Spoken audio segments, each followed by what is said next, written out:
Yo, yo, yo, yo! What's up, all you burner stoners and potheads out there? This is Weedman 420 with the Weedman 420 Chronicles. How are all you vipers doing out there? Mrs. Weedman. Mr. Weedman. How the hell are you? I'm great. How are you? I'm awesome. Good. Awesome. Hopefully everyone out in the world is doing awesome. Hopefully you're smoking a big fat doink while you're listening to the show. We had a good weekend, but before we talk about our weekend, let's talk about our poor dog, Yuki. Poor Yuki. Poor Yuki. We've had to do some tests on her the last couple of days. She's had some very bad digestive problems, and not good for her belly and her bowels. She's skin and bones because she just keeps growing, but then isn't holding any weight because she has had all these digestive issues. So every time you take for a walk, people are like, "Oh, she's so skinny. Is she okay?" Mind your own business. Yeah, leave us alone. So I told Mr. Weedman today, I can't do the walk of shame right now. I can't take her for walks right now because everybody harps on it. Yeah. So we just got to get her back in order, the poor little thing. Blood work today. I got to take her in the morning for more blood work and get tests done. Her pancreas, her kidneys. Let's hope it's it's nothing. Let's hope it's just puppy some growth. weird issue. Yes. Hopefully. The vet doctor was very, very, very positive and very happy about everything else about her, though. Oh, yeah. She's been a total trooper. She's not mopey or sad. She's still eating. She's still drinking her water. All she wants to do is play. Play. But, yeah, what's happening on the other end is not great. Not great. All right. So that's Yuki. Poor Yuki. We had some fun this weekend, though. We did. Where'd we go? We went to a 90s, it was called the 90s Beef. It was. It was a 90s house party. This sausage company here in Chicago that's been around for generations, real sausage company. The owner is about our age, and she is kind of bringing the sausage company back to, I don't know that she's bringing it back to life. I think it's always been a successful business, but she's just fun, I guess, is what it comes down to. So she does fun events at the factory. And so she had a 90s house party. She flew in DJs from around the country. And they just cranked out some really, really great music. 90s house. It was great. They cooked a bunch of sausage. And different types. It was bring your own drinks and just sit in the parking lot and listen to some great music. And smoke some weed. Smoke some weed, of course. It was great. We had such a good time. Yeah, we were dancing and stuff. And then there was this couple. Because it was a 90s flashback, there were some people that were in, I don't know that these people were like in their 90s gear. We couldn't decide if this was just they still wear this clothing or if they pulled it out of the closet from the 90s. But the guy had on his Jinko jeans, like the rave pants. Yeah, the I big remember those. Wide leg denim. And he had, what did he have on with? Like a long t-shirt or something like that. And then he had, of course, the big earplugs. And then whoever the woman was that he was with had the total rave hairdo. Couldn't decide if like some of the color in her hair was intentional. Like what was it? They were very cute. They were dancing away. Cute. Oh, she was a good dancer. Yeah, she was a very good dancer. But the best was when they decided to try to roll a joint. It was so cute. They were working off of like a stack of pallets, and they kind of set out a bunch of paper, and then they like all of their friends kind of gathered around like it was still illegal. It was really cute. They were all kind of hiding and kind of covering for the person who was trying to roll it, and someone had papers and someone had weed and someone had a lighter, and it was definitely a collaborative effort. They were smoking weed like they were still in the 90s. It was very cute. It was very cute. So we're in the meantime we got our pre-roll and we're just smoking away. So Mr. Weedman went over and kind of tapped him on the shoulder like, here, have a hit of this while you get that joint rolled. Yeah, actually, what did I roll? Oh, I rolled some Majin Vegeta, so that's what we were smoking. So so he got to taste some of the home grow. I didn't tell him what it was, but he did smoke a little bit of it while he was trying to roll his own. It was cute. We had a good time. Just so strange. Like, people still hide. I'm out there. I lit it up. I didn't even care. Busted it out, just started smoking it, passed it around to you and our friends that we were with. And I just see people still kind of hiding in the side, walking away to go hit their oney or going out to where the cars were at and smoking. Like, it's legal. Yeah, Smoke it. Man, there's no cops around. There's nobody around. They ain't going to stop you for weed anyway. It'd be foolish if they did. So, I don't know. It was kind of strange to still see that kind of, it's still that stigma that's still stuck in fucking people's head. Meanwhile, everyone's pounding beers and the DJ's drinking bottles of vodka on the stage and he's, passing shots around and People still afraid to smoke funny weed in about public. weed. So weird. So weird. So fucking weird. I didn't get fucks. I just fucking lit it up and smoked, which we're going to do right now. Yeah, we are. Today is the final day that I smoked the final strain of the High Times Cannabis Cup, and I saved my favorite cultivator. And the reason why they're my favorite is because they were the cultivator I first tried here when I got my med license. And this is Nature's Grace, and this is their graffiti line. And this is called Candy Store, and it's a hybrid. It smelled so sweet. Oh, it smells great. So, Mrs. Weedman, this is the first time you're going to smoke it. So this is called Candy Store. It was 24% THC. It is got a calming effect. It is a hybrid. It's basically it's a cross, of course, of lemonberry candy and OG and Ethos cookies. This was a really nice nug that they put in this Mylar bag. Terpenes, I would say a very berry candy smell, some floral. I would say it had a nice incense kind of smellish to it, packed by a little bit of some grass. It hit nicely when I smoked it a little bit earlier for the video that I put out. And but just very mellow, very just like I was like, am I high? I didn't realize I was high, but I was because I was sitting on the recliner just looking at the episode, and I was like, ooh, I guess I am high. But it was very subtle, but calming. Like it took all my anxiety away. That's nice. It was very nice. It was like I wasn't thinking about anything stressful, so it was very nice. So it made me just relaxed, it made me happy. Some of the stuff that this helps though, from what I read, is it fights fatigue, stress, anxiety. So I like it. The terpenes are caryophyllene and myrcene, and it's a happy strain. That's good. I like being happy. Happy is happy. Happy. What was that? Happy, joy, happy, joy, is that Ren and Stimpy? Ren and Stimpy. You got it, damn. That's one show you will always remember. Yes, Stimpy. Stimpy, you fool. It was a bizarre show. It was such a good that show. And Cat Dog. The half dog, half cat. Oh, yeah, that was a bizarre show too. And then what was that? The house for there was a show, it was like a house with a bunch of kids in it, and they were all like misfit kids. Hey Arnold? Not Hey Arnold. Oh, I'll have to ask the kids about it. It was kind of that whole same. Yeah, Hey Arnold. There was Ed, and Eddie. Ed, and Eddie. There was Rugrats, Cat Dog. There was what was the one kid? He had like the pokey, spiky hair, and he had the cute little dog. Hey Arnold. No, not him. Oh man, this one's gonna kill me. Oh, I wish the kids were down here. They would tell us. It was Johnny Bravo. Bravo was great. Hey, pretty mama. Hey, pretty mama. So many good ones. Oh man, you ready to get the show started? Yeah. All right. The choice between indica and sativa is increasingly meaningless, and how to pick your weed. The strain you smoke matters way less than you think it does, and this is the article, so not my opinion. There's a lot to talk about in the consumer cannabis industry about the effects of different strains, indica versus sativa, calming versus energizing. The strain increases focus. That strain promotes creativity, and on and on. But here's the secret. Some of it is meaningless, and the rest less than ironclad because the uniqueness of any cannabis plant, met with the variable complexity of every human body accepting it, makes most attempts to broadly categorize strains and exercise in futility.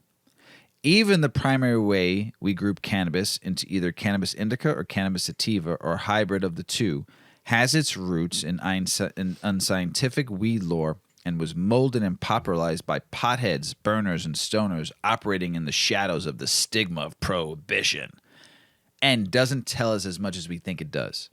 Modern analysis of cannabis has revealed that sativa and indica plants are identical on the molecular level, and their differing appearances, which contributed to their initial 18th century classifications as two different species of plants, can be attributed to growing conditions. Similarly, various strains' effects more likely differ due to the conditions under which they were cultivated. Cannabis classifications also lack nuance because the cannabis effects and flavor can manifest its different ways in different people and on any given day or hour. How you feel when you consume it is as much dependent on what strain you take as your vitals. the last time you ate, how hydrated you are, and if you're on any medications or other substances. Even caffeine, nicotine, and alcohol can alter the experience of cannabis no matter what the strain. I always say this with alcohol and weed with me. It gives me like I drank 10 Red Bulls. Mm-hmm. And you always blamed it on the sativa, but I've been smoking some sativa strains and not drinking. Have you noticed that I'm not running around crazy? Right. I was a little bit wound up on Saturday because it was just a good mood. And I was drinking, though. Mm-hmm. I had 5 beers and smoked a sativa. So I believe that, yes, alcohol has always affected me in a different way. With weed, it made me like I was like... It's not a good mix. A full tank. Like going. I can go for hours and not calm down. I liked it. Mrs. Weedman doesn't like it. It's not... it's good until it's not good. Well, because I get wound up. It's good. At like you're buzzed, you're having a good time, you're chill, and then you get wound up, and then you get wound up, and then you're like, oh shit, here he goes. I got my level 100. Yeah, you want me back at level 50? Yeah, like 48.5. No higher. While in the flower world, classifications is used as a sale pitch with other types of consumable cannabis. The strain is even less significant a qualifier, as producers tend to use stripped-down THC distillate. This is done to drive growth. It makes manufacturing the scale more consistent and controllable for manufacturers. But to people looking for varied weed experiences, it's about how much more than consuming from columns A, B, or C. As categories, indica, sativa, and hybrid are super broad. Many hybrids can lean towards one or the other, while some sativas can have effects that people attribute to indicas and vice versa. I've had that before. I've heard that before. People who've smoked a sativa said it had the reverse effect. And people I've had an indica had the reverse effect. Our friend Mr. Dembski said the same thing a couple times to me. So the inconsistency renders this common classification misleading at best. It is worth favoring one type over another. Many connoisseurs say no, even while offering a few pointers to keep in mind when choosing products. Different smokes for different folks. Khalid Al-Nazar, head of product in large-scale California operator Raw Garden, has been dancing with the cannabis plant for a long time, and he thinks that in the modern era of the drug, indica and sativa, once used to denote the plant's genetic origins, aren't as useful to consumers or growers. We've been talking about this for a while. So now with overlapping lineages and continuous combinations of multiple landrace genetics over the extended amount of time, we are left with a high degree of hybridizations in most of the modern cannabis, Al-Nazir told Lifehacker. This means that indica you are buying may have been crossed with hybrid many times over, that the sativa you are smoking has some hybrid percentage, making it label less than accurate. For some examples of how and why this happened, he said, only have to look at our demands for our own cannabis plants. They need to be small enough to fit in my closet, indica. They need to be okay with intense light and heat, sativa. I need the plant to mature quickly, indica. I want bright smells like lemons and oranges, sativa. I want heavy resins production, indica. The amazing thing is the plant has accommodated these requests, but at what cost? That's pretty interesting right there. Mm-hmm. The effect has become harder to discern based on indica or sativa label. The binary contributes to the industry's dishonesty. The uniformed cannabis consumer can easily be fooled by this common classification system into thinking they know what they are smoking and what they are talking about. The marketing of cannabis, especially in the gray market, often relies on buzzwords, trending strains names, and potentially counterfeit packaging, and can mislead even experienced cannabis enjoyers. As many a bar repackages crummy vodka into top-shelf bottles, so it goes in the weed world, though these shady practices are not even prevalent in the world of regulated sales. Sarah El Said, a New York-based cannabis content creator and marketer, is a longtime connoisseur in every type of market. Forget how sativa and indicas are used to describe strains inaccurately. They also mean even less when you're operating in the legal market, she told Lifehacker. After being passed through dozens of hands, the flower or cartridges that you are buying has probably been renamed, repackaged, or genetically crossed, and origin is rarely ever considered or passed down to the consumer. The old binary simply does not cover how varied the plant effects can be. Sativa and indica reduces the effects of cannabis into 2 buckets when I rarely ever just feel upbeat or slumped from the particular strain.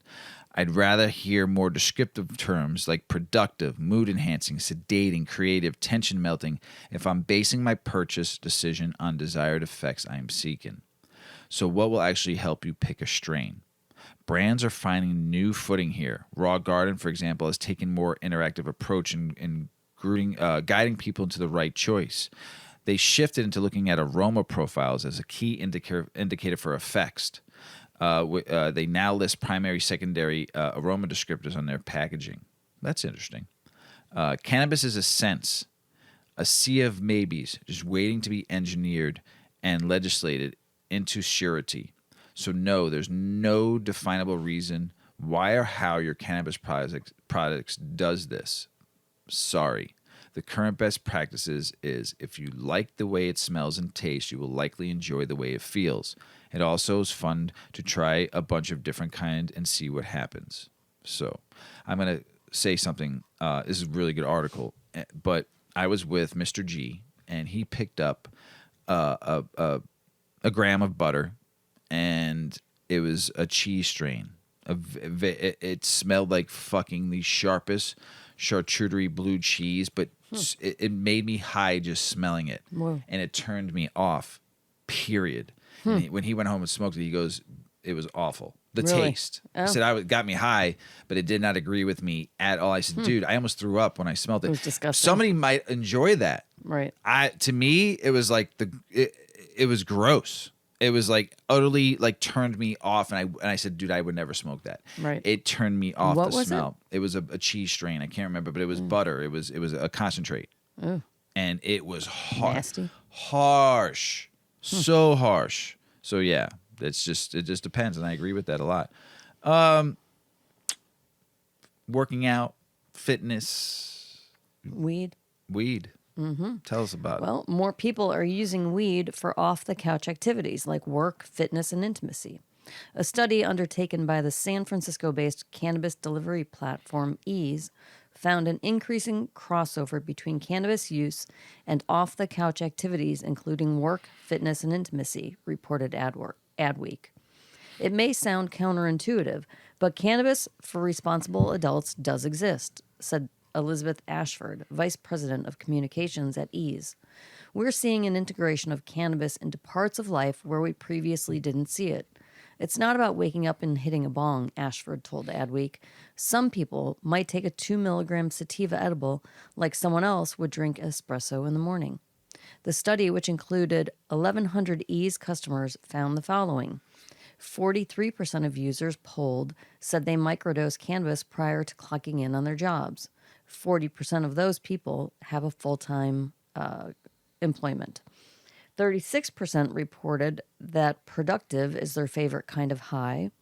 22% use cannabis for stress and mental health. 17% cited fun as their primary motivation to use cannabis. And 12% said they get better sleep, and that was their main goal. The survey also asked about the role cannabis played in many other aspects of people's lives, including careers and intimate relationships. These were the results. 40% paired cannabis with a new skill or hobby in the past year. 64% ranked art and music as the top two activities they integrate with cannabis. 37% paired cooking with cannabis. And 79% of Ease customers reported using cannabis before sex. Finally, 37% said they pair cannabis with their workouts, countering the erroneous and outdated image of couch-locked stoners. These facts are music to the collective ears of cannabis entrepreneurs and producers, who will surely be delighted to provide weed to this busy and rapidly growing segment of the population. Pretty big. I agree with that. Yeah. Productive is my favorite high, too. You do like that. Yeah, productive and creative. The cannabis industry is in a little trouble right now, especially in the older markets that have been around for a while. The newer markets, they're having some fun. Some of the markets are about to open. They're going to see great growth.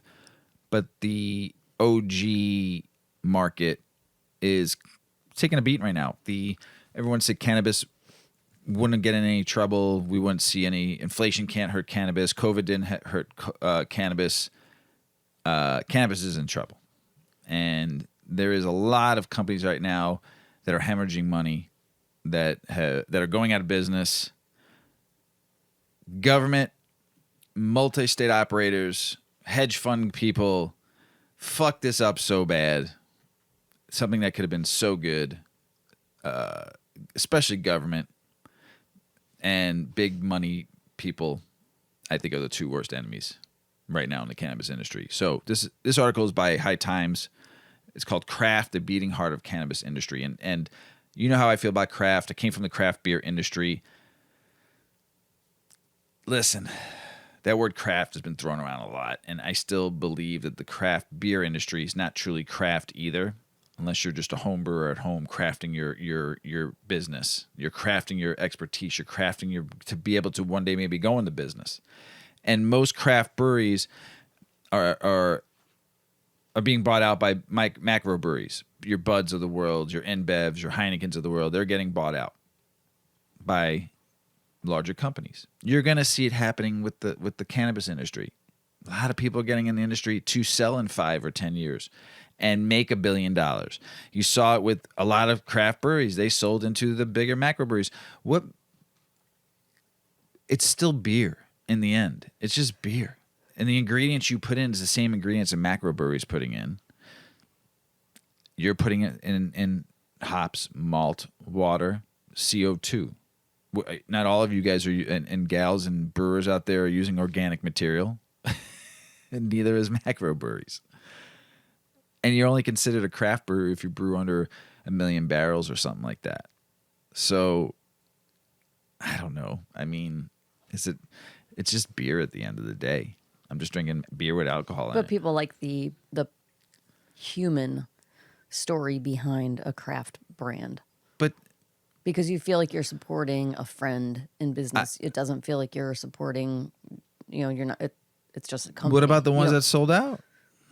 Is it really selling out? I don't care if they sold, but a lot of people out there consider that they sold. That's objective. I'm just saying, what about the ones that sold to the bigger breweries? Are they they're not, a lot of people don't consider them craft anymore. Right. It's still the same recipe. Right. So it's technically still the same craft beer that you drink. It's just being distributed at a larger scale. Right. So the same thing with the cannabis industry. How is craft the beating heart of the cannabis industry? Yeah. We're going to find out in this article, but it's a question to me. I totally agree. But we always talk about the legal cannabis space built backwards. It started with big companies that are each getting bigger and bigger and bigger. Right. It didn't start with mom and pops because there was no licensing to allow mom and pops. In some states, the West Coast is a little bit different than you see the Midwest, and now going to happen in the East Coast, and like cases like Florida where it's all corporate cannabis. It just depends on what state you're in. Yeah. But as more and more bigger companies now are going into those states and buying out those mom and pops. This weed is calming. It is calming. Remember, I kind of like it though. It's nice. Mm-hmm. So let's read this article. The rise of craft. Cannabis has a history of hiding in the shadows. For the better part of the century, cannabis cultivators operated underground, hiding in basements, closets, attics, and warehouses, hoping to avoid stringent laws and harsh punishments. Although this tendency towards covertness limited access to most, it would have a profound impact on the industry, providing the perfect conditions for what would ultimately become the birth of craft cannabis. Same thing like craft beer. People were brewing it in their garages, The road to craft was a long one, starting out with a whole lot of inferiority. For decades, brickweed, tie stick, and low-quality hash glutted the marketplace. But as politics shifted and the war on drugs began, relatively lax laws got ever more strict and began to limit the flow of product across borders. Growers moved indoors as supplies dwindled from abroad, and domestically quality rose to meet demand of producers amid for a top dollar, all whilst giving consumers the most enjoyable and potent high for their money. Due to the high risk and high reward scenario, not to mention exorbitant cost of weed, only those who truly love cannabis sought it out. Most pot users consequently favored high-quality products over cheaply made ones, potent, lasting highs over a week and quick highs, and craft small batch to mass production. Indoor bud is shedded by swag, for example. The marketplace inevitably shifted in favor of producers who were ever more quality-driven, striving to give consumers a product that was truly worth the high price point and risk. Then in 1996, California revolutionized the cannabis industry when it introduced Prop 215, a ballot measure legalizing medical cannabis. Thanks to 215 relatively forgiving laws, small-scale producers were able to step up into the light, exploding into a cannabis cultivation, extraction, edible frenzy the world had yet to see, both in the number of producers and products available. California. So let's skip to this part. Legalization and its pitfalls. Legalization looked, if just for a brief second, to be very, very promising. When 2016 Prop 64 was signed into law, a very clear acreage cap was meant to go into effect for a 5-year period. That would have proven integral to preserving the industry, as the acreage cap was intended to promote investment into small products, safeguarding and then seamlessly transitioning the older 215 model into something sensible for all involved. So, for true craft cultivators, there is an inherent understanding the scalability can come at a price. It's a slow organic process that has been based on repeatable standard operating procedures that can be proven over time, not just waking up one day and being able to run 2,000 lights. But this doesn't stop two lighter Terrys from hoodwinking investors, hawking the idea they could grow as many lights as possible without any hiccups. Throwing out fancy words such as vapor pressure deficit, CalMag, and photosynthetic photon flux density, they convinced investors that no facility was too big for them to handle. Well, anyone who saw how bad the weed was at the inception of 64 can attest that these Terrys were simply charlatans, as the last remnants of a true craft bud from 215 quickly disappeared off dispensary shelves. It was a bitter situation for small-scale cultivators who had any integrity, growers who were honest about financial expectations, investments, returns, and the state of the industry suddenly had to compete against fast-talking frauds for a share of the limited investment capital trickling into cannabis. Crazy. Making craft accessible. All right, fam. We've arrived at the place where this writer gives his unsolicited opinions and some solutions on how to save this legalization of cannabis, increase tax revenue for the state, and make cultivators part of the industry that would help they help build. First and foremost, California needs to fix its issues with corruption and lying to voters, a problem far beyond the scope of cannabis industry alone, but one that has tremendous bearing on it. Politicians need to care more about total tax revenue than trying to work with a minuscule selection of companies. When a government chooses to work solely with a few wealthy individuals, it wreaks the foul play of the desire to enrich only the select few and themselves, while preventing the general public from taking part in the wealth. I've said that before. It's so true. Although it's only speculation, it wouldn't be out of line to assume certain officials are getting slipped a little under the table, maybe even getting a license or two. Ultimately, this hurts the whole state, as billions of dollars of untapped tax revenue gets lost in traditional sales. To solve these issues, it will require a multifaceted approach that embraces the true essence of what legalization represents. Very, very true. So also they need some standardized testing, specialized accessible markets for people. Where is this tax revenue going? Most of that's collected. Is there a new hope? Star Wars, A New Hope. Of course, none of this is going to happen, at least for now, first and foremost because it'll level the playing field, and everything about legalization has so far been in service of the few and wealthy. Too many people have paid to play. I've heard that in the beer industry for years, and the liquor industry for years. Pay to play. Mm-hmm. If you want to get in, you got to pay. And lost while playing, so tough luck changing anything in such an environment. There is a silver lining, however, and that's irradiated beautifully by Malcolm Gladwell in this book, David and Goliath. As Gladwell states, giants are not what we think they are. The same qualities that appear to be giving them strength are often the sources of great weakness. The little guy always wins in the end, right? The little guy always wins in the end. For the craft-minded producers who have waited ever so patiently on the sidelines of these Mormons of epic proportions have played at cannabis CEO for companies that popped up overnight, I say wait just a little longer. Your time is coming. The infrastructure is built. The real cannabis industry will soon be able to play at a rate that would be laughable to those who tried getting in the advent of legalization. Because here's the thing. Everyone deserves really, really good weed, and they deserve it at a fair price. With the transition that's coming, he expects the goal to be achievable in the not-so-distant future, while the ocean of mids inevitably dries up and the sea of quality-driven craft washes it in to replace it. Good article. I will post it because there was more to it, but I just took the highlight of the points out on it. But I will say this. If you're not fighting for home grow in your state for yourself to grow your own medicine, you're doing it wrong.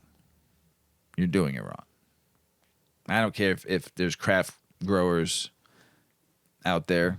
I don't care if there's corporate growers out there. If you're not legally allowed to grow your own medicine and to grow your own weed, like you can grow vegetables and fruits out in your garden, everyone's doing it wrong.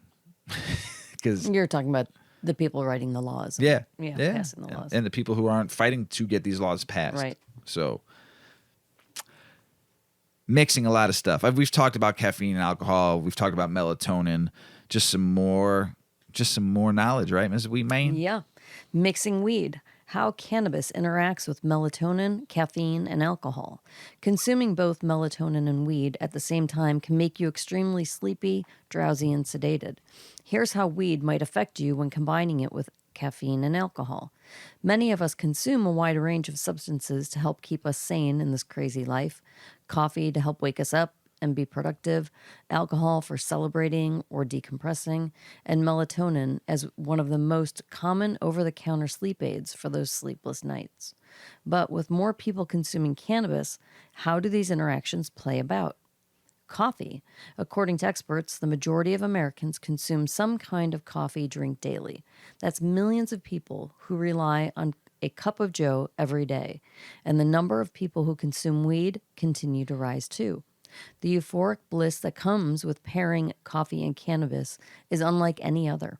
Many believe that the origins of combining coffee and cannabis started in Amsterdam, where the cannabis cafe culture was abuzz for many decades. Whether you're drinking a straight-up commercial THC or CBD-infused coffee drink, or having a few puffs from your vape after your morning coffee, it's hard to describe why this mix feels so good. The caffeine content in coffee stimulates the central nervous system and prevents you from getting sleepy, providing a much-needed mental and physical energy boost. Cannabis can work similarly in the human body. However, everyone reacts differently to the combination. Some find that consuming CBD with coffee helps take the edge off of the strong caffeine dose, while boosting it with THC can increase alertness and energy. A 2013 study suggested that the combination can improve cognitive performance, offering better concentration while the user also enjoys the medicinal benefits of cannabis. In another study, researchers found that both cannabis and caffeine lead to a spike in dopamine levels through various mechanisms. This finding suggests that when these are taken at the same time, this dopamine increase could be responsible for the boost of happy feelings and euphoria. Both cannabis and caffeine are neutral compounds. Combining both is generally safe and well tolerated by most people, as long as you don't consume excessive amounts of coffee, because this can lead to heart palpitations. Melatonin. Melatonin is a hormone that the body naturally produces on its own as a response to darkness. It helps regulate the circadian rhythm, the internal clock that tells us when it's time to sleep and wake. Humans have the highest natural levels of melatonin in the evening when it's dark. This is a signal for us to prepare for bed. However, millions of people struggle with falling and staying asleep. Melatonin is one of the easiest over-the-counter supplements available to help with sleeping. According to studies, cannabis consumption naturally helps increase melatonin. Cannabis consumption helps naturally increase melatonin levels. There you go. Hey. It's not surprising then that so many people rely on weed to help them fall and stay asleep. There's even a market for sleep-specific cannabis products because it works so well in fighting insomnia. Consuming both melatonin and cannabis at the same time can make you extremely sleepy, drowsy, and sedated. This is not necessarily dangerous as long as you don't take too much melatonin. Experts recommend anywhere between 1 and 5 milligrams per dose. There are no known dangers of the interaction between the two, but it's wise to tread cautiously. Individuals who rely on cannabis to fall asleep due to pain or other illnesses that prevent them from getting decent shut-eye are advised to talk to their physician if they need help with an additional sleep aid. Instead of combining the two, which can lead to increased drowsiness, when waking up in the morning, you may be better off with a stronger cannabis product or dose without needing to mix any substances. Alcohol. Alcohol. The most popular, legal, and addictive substance that society has today. There's nothing wrong with having a few glasses of wine or a few bottles of beer at the end of a stressful work week. Mixing with cannabis makes relaxing even more enjoyable. Combining the two can provide a deep level of sedation that helps you forget about all of your stress. But if you're a binge drinker, which is typically defined as drinking more than 4 or 5 drinks within 2 hours, mixing with cannabis is not recommended. Casually mixing a few glasses of alcohol with a few tokes of weed is generally safe in moderation. However, it's always safest to mix both when you're in the comfort of your own home and you don't have to worry about driving. Getting excessively drunk or stoned when mixing both can be dangerous and can even cause blackouts. Cannabis has also been shown to help reduce the incidence of liver cirrhosis and minimize hangovers the next day. For many people who are seasoned cannabis consumers and know how to drink responsibly, the occasional mixing of both substances should be fine. When it comes to CBD, which isn't psychoactive, you may experience an increase in sleepiness when combining CBD with alcohol, if either is consumed in high doses. If you're interested in mixing CBD with your glass of wine, it's always recommended to purchase from legitimate manufacturers, especially those that can provide you with a certificate of analysis so you know exactly how much you're consuming. Always choose a high CBD and a low THC product to increase the safety of your experience. Alcohol. Yep. Killer. That's a good article, though. The melatonin thing always got me. I've never tried it. But try it by itself. Don't mix it with cannabis. I wouldn't. Right. I've always heard, though, reading that article too, and always hearing how melatonin and cannabis don't mix. Huh. So what's the other one? The other sleepy one begins with a C. Chamomile. Chamomile. That and cannabis is good to mix. Yeah. And lavender is actually good to mix too. The three, if you mix, like really good for sedative sleep. Drop like a lavender seed in your joint, or ground up lavender. You could, I guess, if you can smoke it. Are you able to smoke lavender? I don't know. That'd be kind of cool. I wouldn't put the seed in there because it would just pop. Like grind it. Yeah, you would grind it. Right. Weed. Check it out. You never know. Let's see. Yep. More Americans now smoke cannabis than cigarettes for the first time ever in Gallup reports. That's awesome. Americans say cannabis is better for people and society than alcohol. Gallup poll shows. That's another awesome one. Did you look it up? Mm-hmm. What does it say? It is possible to smoke lavender similar to tobacco. Oh. Yeah. Interesting. Might maybe one day try it. I might have to. Inside the wild, wild west of Virginia's cannabis market. This is crazy because it's not even like really starting. I love it. I think it's great. I love when hearing cannabis states are the wild, wild west, like Oklahoma, now Virginia. Sitting on a party bus next to his son in a vacant stripper pole, Eric Jorgen, 62, ran his thumb along a hand-carved pipe and passed it to someone sitting next to him.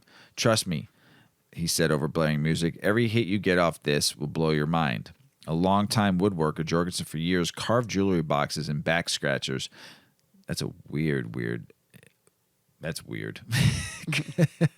Back scratchers. He stopped smoking pot when his sons were born to set a good example. But now the Jorgensen's kids are grown up and married, and Virginia's laws have changed. So on a muggy Friday night evening in July, he bounced along the back roads of Chesapeake, Virginia on his way to a Canniversary event marking a year since Virginia became the first state in the South to legalize possession.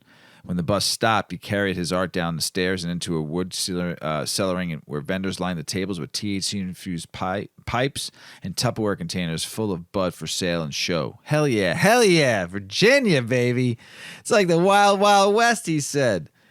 While having cannabis illegal in Virginia, recreational sales are not leaving people eager to smoke with few legal options to get their hands on. Bud and entrepreneurs eager to operate within the law, increasingly wary of working in the shadows. For budding cannabis businesses around the state, navigating Virginia's gray area has required creativity and brash willingness to push boundaries where they've watched lawmakers spar over the year and how to best establish a framework for legal market. Yeah, it's going to take Virginia forever to like figure this shit out. So just grow your own cell and just give it away. Have big pot parties. That means these pop-up events, growing classes, clothing products, and creating memorable brands with eccentric logos that customers are already familiar with once the legal route to sales. Man, this is awesome. We've succeeded in determining what the world is for cannabis company in Virginia, said Aline Perkins, owner of CCC Events, the Canniversary host, when they're not really supposed to have cannabis companies in Virginia. The tension over how to operate in the legal market for substances once revealed as a gateway to all the different drugs and heroin. A decade after Colorado and Washington became the first legal states to rec cannabis, debates over how to develop and regulate selling something that's readily available in the shadows persist. The conflict of wanting to get into the market and the hurdles of doing so legally echo nationally as more states move to legalize recreational pot. Perkins would love a shot at the license once lawmakers in Richmond establish a framework for legal dispensaries. In the meantime, there's money to be made. So Virginia, man, I you know what? I like what they're doing though. You know, they're going out and they're just doing it with or without the government's help, and the people are controlling it, not the government. I love it. Keep it going. Keep the wild south. Let's call it not called the Wild West. It's called the Wild South of cannabis, right? Because it's not in the West. Right. Virginia's east of us, well, and it's the first state south of the border to legalize having it.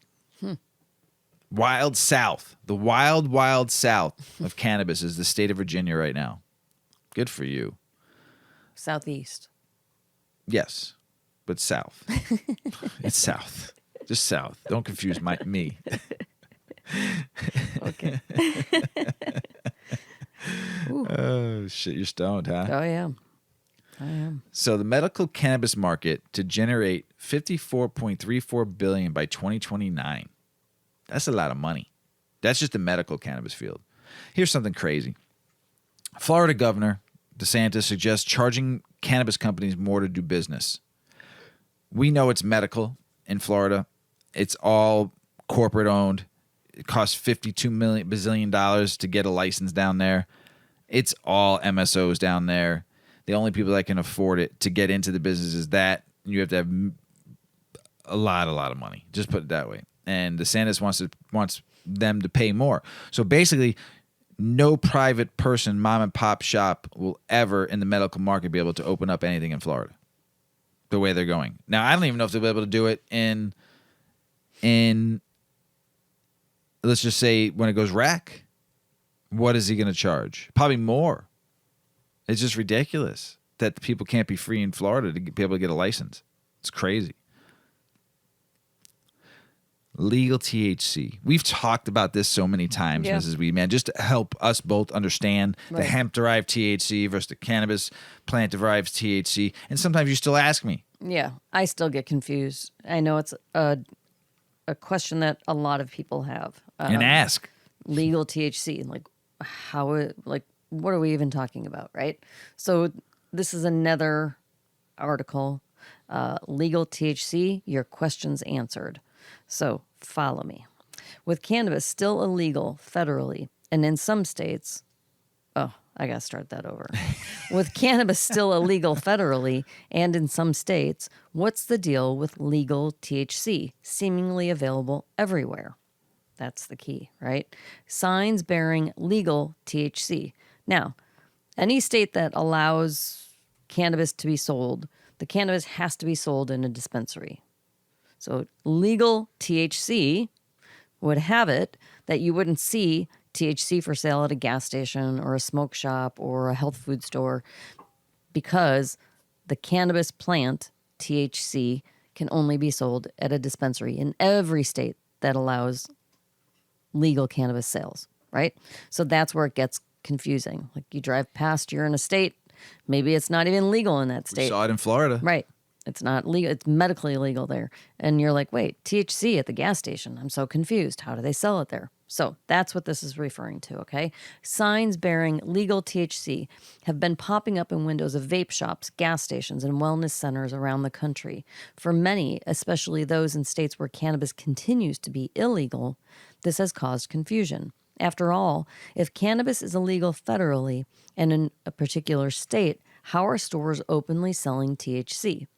The confusion stems from the misconception that THC per se is illegal. It's not. Cannabis is illegal, federally and in some states. On the other hand, THC in hemp is lawful. Okay, so here's like the lead in right here could confuse some people. You've got a hemp plant, you've got a cannabis plant. They are identical plants with the exception of the amount of THC that can be derived from the plant. A cannabis plant is anything with 0.3% or higher THC, and a hemp plant is anything with 0.3% and lower THC. So there's still THC. It would just take a lot to get you to a state of like psychotropic side effects of smoking it, okay? But you're still going to get THC. All right, that's what they're looking at here. When THC is derived from hemp rather than from cannabis, it is federally legal for adults to buy it across the country without a prescription. As cannabis business lawyer Rod Knight explains, the terms hemp and cannabis are mostly misleading. Both are the plant cannabis sativa and, in fact, are biologically indistinct from each other. The sole difference between them is their respective concentrations of tetrahydrocannabinol, commonly known as THC. By definition, hemp can contain no more than 0.3% of delta-9 THC. The 0.3% rule first appeared in the Agricultural Act of 2014, the 2014 Farm Bill, which allowed states to create pilot programs to research industrial hemp. The Agricultural Improvement Act of 2018, the 2018 Farm Bill, kept the 0.3% rule and broadly legalized hemp throughout the U.S., ushering in a current market for commercial hemp products, including hemp derivatives like CBD, CBG, and the various forms of THC. Additionally, the 2018 Farm Bill created a large opening in the cannabis industry for businesses to develop and market hemp products with high levels of cannabinoids other than CBD. This includes products with enough THC to cause psychoactive effects, while still complying with the federal limit of 0.3% delta-9 THC by weight. The best known form of THC is delta-9 THC, the most abundant cannabinoid in cannabis and the reason that you get high. But delta-9 THC is not the only form of THC. Both cannabis and hemp contain other forms of THC as well, like delta-8 and delta-10, although only in very small amounts. Since only trace levels of THC are present in hemp, they were not a factor in the hemp market until the Farm Bill opened the door to innovations in extraction and processing. Manufacturers are now able to work with hemp-derived THC in much higher concentrations. Delta-8 THC, which has effects similar to but less potent than the effects of delta-9 THC, was the first hemp-derived THC to gain traction in the market. But delta-9 THC has quickly become the most popular form of hemp-derived THC since it produces the effects that are identical to those of cannabis. While the federal legality of hemp-derived THC has been challenged several times since 2018, the Farm Bill's definition of hemp has so far been affirmed. In 2021, the DEA stated that cannabinoids extracted from cannabis with a delta-9 THC concentration of not more than 0.3% on a dry weight basis met the definition of hemp, and thus are not controlled under the Controlled Substance Act. By legal definition, hemp products are products containing less than 0.3% delta-9 THC. Because of this, hemp products can contain any quantity of delta-8 THC and still be federally legal. In a unanimous ruling in 2022, a California federal appeals court ruled that the Farm Bill is silent with regard to THC, delta-8 THC. and that regardless of the wisdom of legalizing Delta 8 THC products, this court will not substitute its own policy judgment for that of Congress. Although federal law seems clear for the moment, some state governments have imposed restrictions on hemp-derived THC. Since Delta 9 THC is explicitly part of the definition of hemp, it would be difficult to restrict hemp-derived Delta 9 products without also restricting full-spectrum CBD products the same way. But states can restrict or ban forms of THC like Delta 8, Delta 10, and THCO without also challenging the status of full-spectrum CBD products that contain trace amounts of these Delta 9 THC. Jeez Louise. Unlike Delta 9 THC, these other forms of THC aren't directly tied to the definition of hemp. So it is a very complex issue. Oh, yeah. Yes. Oh, yeah. State laws are changing all the time. Moving forward, expect to see more states banning various forms of THC, even if they are allowed hemp-derived Delta 9 THC products remaining in the market with regulations around potency testing and labeling. So then this goes into the difference between hemp-derived THC and cannabis-derived THC. Well, aside from the source, hemp-derived Delta 9 and cannabis-derived Delta 9 don't differ at all. Chemically, they are indistinguishable. So again, it just goes back to how much is actually in it, right? When states legalize weed, either medicinally or recreationally, they set up significant regulations. While a few states have enacted regulations around hemp-derived products to ensure their quality and safety, most states have not. As a result, some bad actors have taken advantage of the lack of regulation with hemp products that aren't thoroughly tested or have dishonest labeling. Before purchasing hemp-derived THC products, it's a good idea to make sure the company selling them has full panel certificates of analysis posted on their website. These certificates should report cannabinoid content that is accurately reflected in the product label and should report that the product has zero harmful contaminants. Another way to know that you're getting a high-quality and legal THC product is to purchase from a Louisiana hemp company. Did you know this? Louisiana. Actually, I didn't until I read the article. Yeah.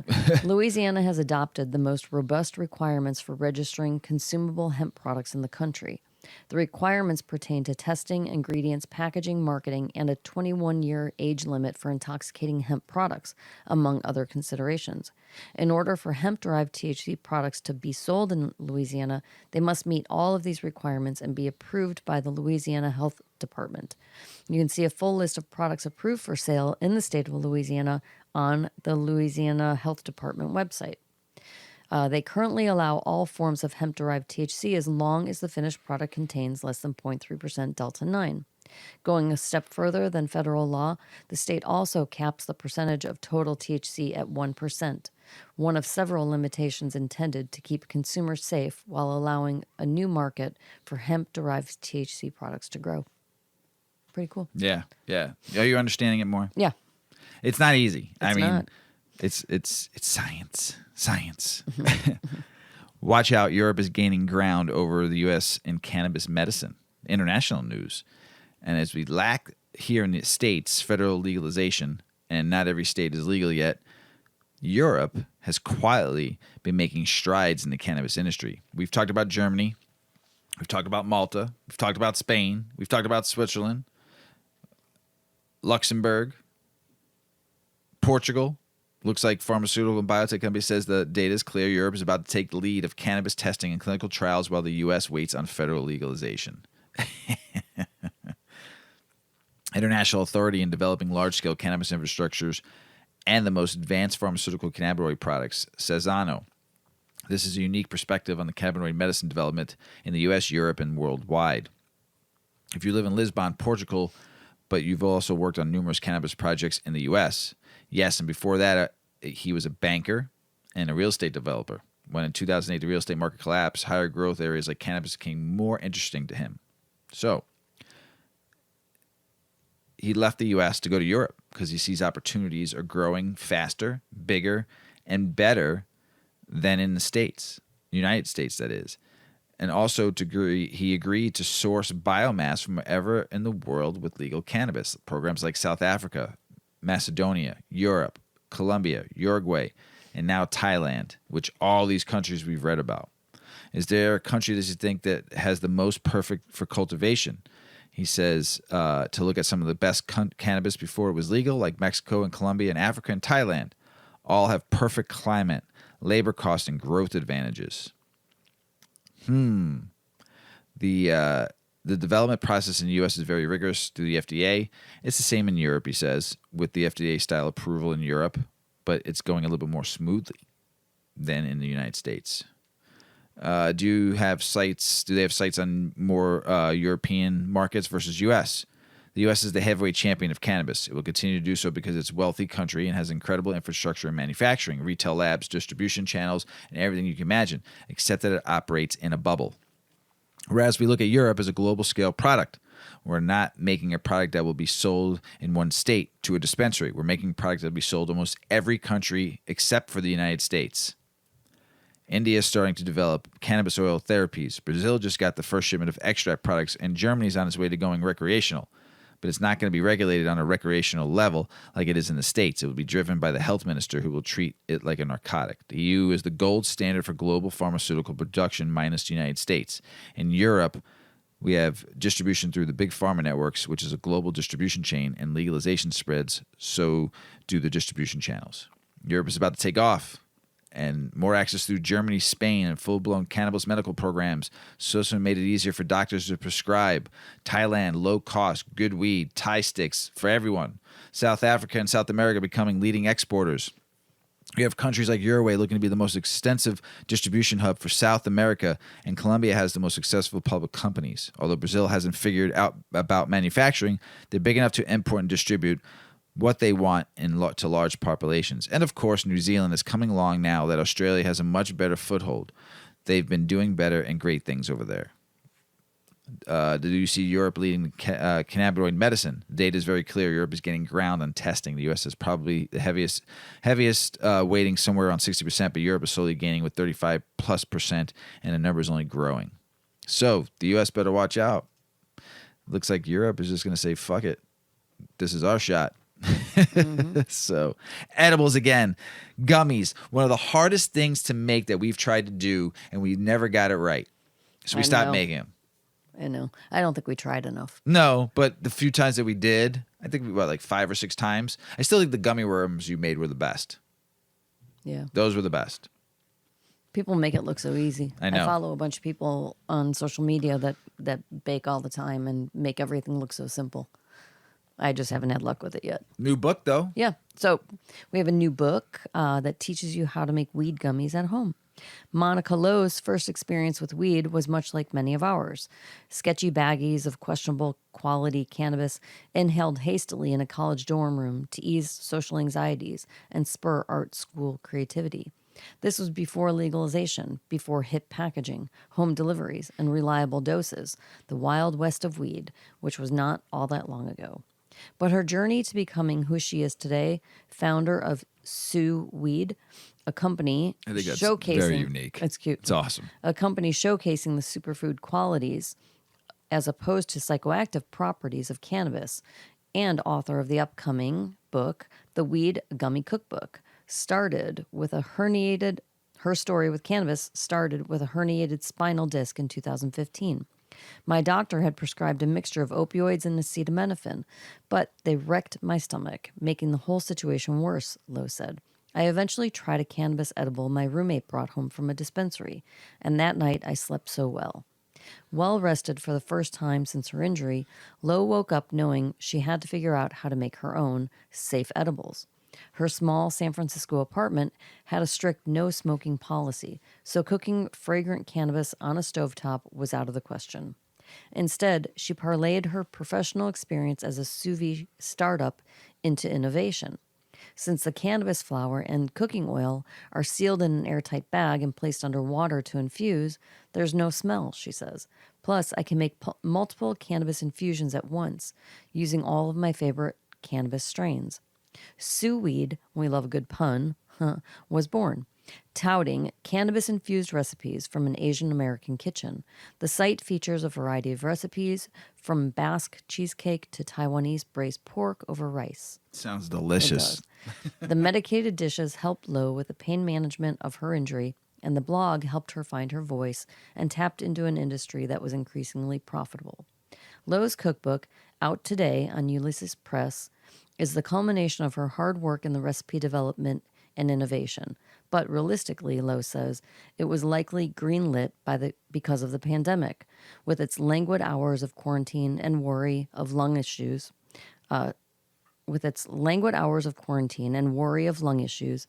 spurred an impressive uptick in consumption of edibles over inhaled cannabis. It may be easiest in her home state of California anyway to swing by the pot shop and pick up a pack of gummies or mints or chocolates, Lo says, though making your own allows you the freedom to customize to your taste preferences and also create organic treats free of preservatives companies have to use to extend shelf life.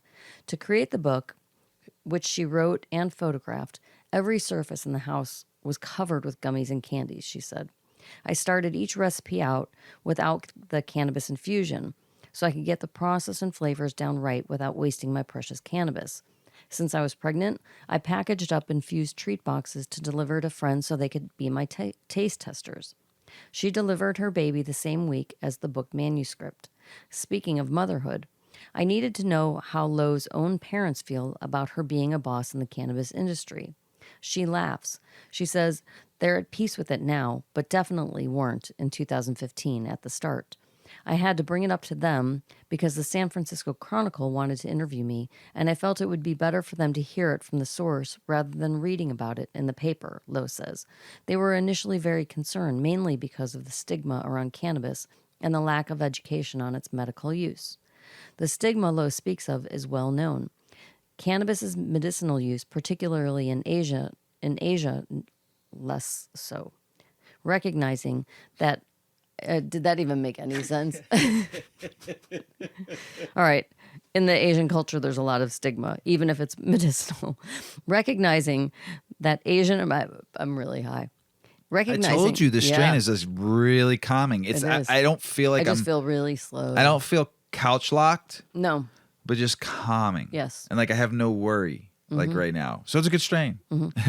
Recognizing that Asian Americans face unique issues when it comes to cannabis use and acceptance due to differences in culture and social stigmas, and aiming to dispel the lazy stoner stereotype, Lo started Asian Americans for Cannabis Education, AACE, with two co-founders back in 2015.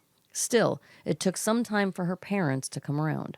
The research she did as part of AACE helped her dad arrive at a place of acceptance.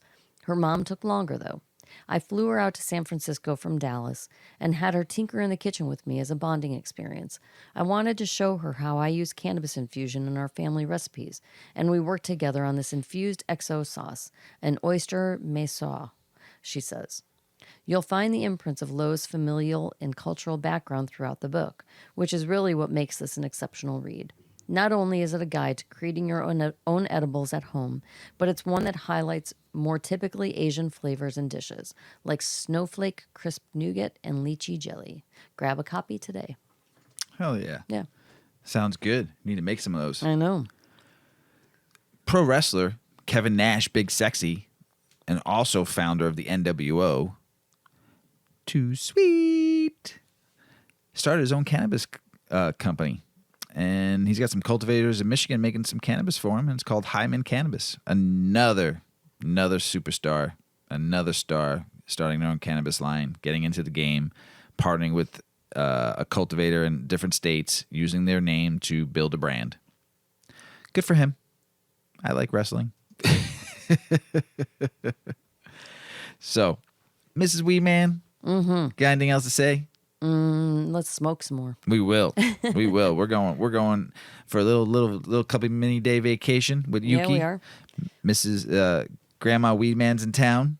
We're Yep. gonna take her on a little trip for a couple of days. Everyone out there, if you celebrate Labor Day, Have a great Labor Day weekend, everybody. Enjoy your time off. Relax, barbecue, because summer's over. Boo. Boo-hoo. Boo. Although fall in the Midwest is pretty sweet. Yes, it's pretty sweet. I'm looking forward to October. Yeah. Fires outside. Oh, yeah. Yeah. Sweatshirts. Yep. Sweatshirt, hoodie season's coming in. Yay. Coming into play. Hey, everybody out in the world. Have a great night. Smoke some big fat doinks. We love you all out there. Be kind to one another. As Paulie always says, smoke smart. Puff, puff, and away. Puff, puff, pow.